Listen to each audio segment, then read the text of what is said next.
facing this handle, points the way of the camera. And when it's down like that, it's pointing towards the bottom. When it's like this, it's pointing up towards the engine.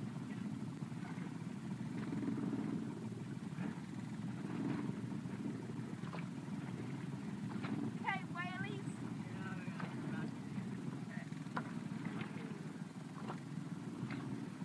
Yeah. And I don't have any expectations for it. It's really just going in the water. Oh, these are quite warm, eh? I've never worn them. I used to guide and put people in it. I've never...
So our brave captain has entered the water, frigid, salty Hudson Bay mixed with a little bit of fresh water from the Churchill River here.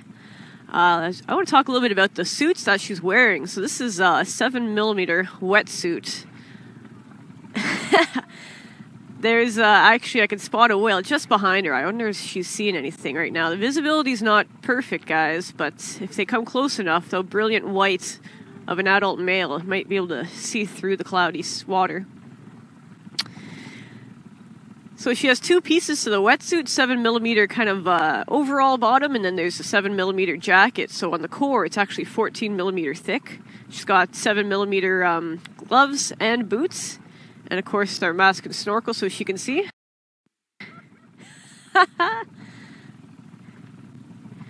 The way that these wetsuits work, water does get inside. So when she first submerged, she probably felt that really chilly water. But pretty quickly, your body heat actually warms up that thin layer of water in between there, the water that's trapped in there, and you find that you actually warm up pretty quickly. Because she's being towed, a bit water moves in and out of that suit, so it might cool her down a bit. I can see there's a whale just on your tail, just by her feet over there, trying to point her in the right direction. Maybe she'll see. They're also really buoyant, these suits, too, so even if you tried, you couldn't dive down any further than a foot or two. So they're really safe. They're kind of warmish, as warm as you can be in this kind of water. And let's just hope she finds some whales, guys.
off of our bow boat, so I'm going to try and drift in towards them, see if they want to come under and say hi to Hayley.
Now there's some just approaching her, not, 15, 20 feet away from her, so she might be able to hear them right now. Not sure if you can see them through the camera. There's a couple of different techniques we do. We, of course, pull her along. Sometimes when they're really curious, those whales, they follow alongside of the snorkelers. But personally, my favorite approach is just a free float. So if it's a nice calm day like today, I just kind of continue doing laps around my snorkelers, letting them in the middle, and then pretty much they just be like a starfish is what I tell them. Just kind of lay limp on top of the surface and let the whales have the show. They'll just come under at a time and come and say hi. There's really not much work involved in it, really. Just got to float around and let the whales take over.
Another technique we use for snorkeling too is you've probably gathered from the underwater microphone that they're very vocal creatures, and so I tell my snorkelers too to go under there and sing a song, make some noise, and I find that the noise actually attracts them. They come and they say, "What is that?" So let's see if this is working.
one of the frustrating things about taking out snorkelers is when they're kind of looking the wrong direction. You know, there's a huge pod maybe surfacing right behind them, and you try and you yell at them, "Hey, turn around, turn around." And they look up at you like, "What?" And then it's like, "No, put your head down, put your head down." And sometimes they catch it just in time, but other times they've missed out on, 5 or 6 whales just going right under them or right behind them. And that's always tough. It's really funny. Sometimes, you go out and you might see whales all around. There'll be, 40, 50 whales just circling around and going underneath. And it's like, wow, they're getting the best show. This is amazing. Just sit back and relax here, from the boat. And then I talk to them and I'm saying, wow, you guys seen lots of whales? How's it going? And they didn't see anything. So they're just diving really down below it so far that you couldn't really see them. And other times I've been out and I'm like, hey man, there's no whales around. I haven't seen anything surface in minutes. And I come up and I'm like, all right, let's go find another spot, you guys. I'll let them know. And then they'll say, no, we got lots of whales right below us. And it's funny how sometimes, my perspective from up top of the boat is completely different than what they're seeing below. Now, this pod of males is just circling around Hayley. They're surfacing within 20, 30 feet of her. So I really hope that they're going underneath her and that she can see them as well. Here they go. They're just about to go right under.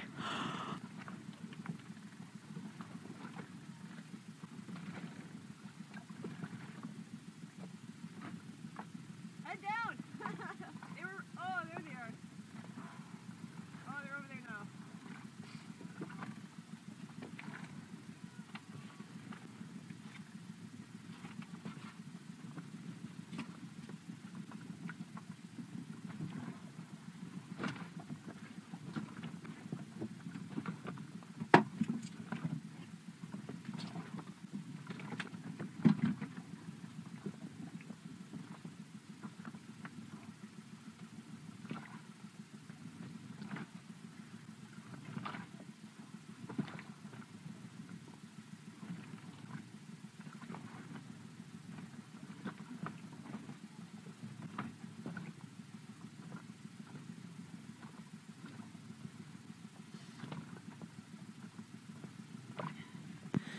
And, even if she can't see them underwater because of this visibility, there's something so amazing knowing that you're just floating with the whales. They're surfacing right in front of you. You can hear them. You feel their presence. Bubbles just came up within feet of her. You get that bubbles and they come right up into your face and you know that you're just so close to the whales. It's a really very cool experience.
hands are cold. Yeah. Now watch your bag. I'm gonna actually go out to the front to keep the front wet.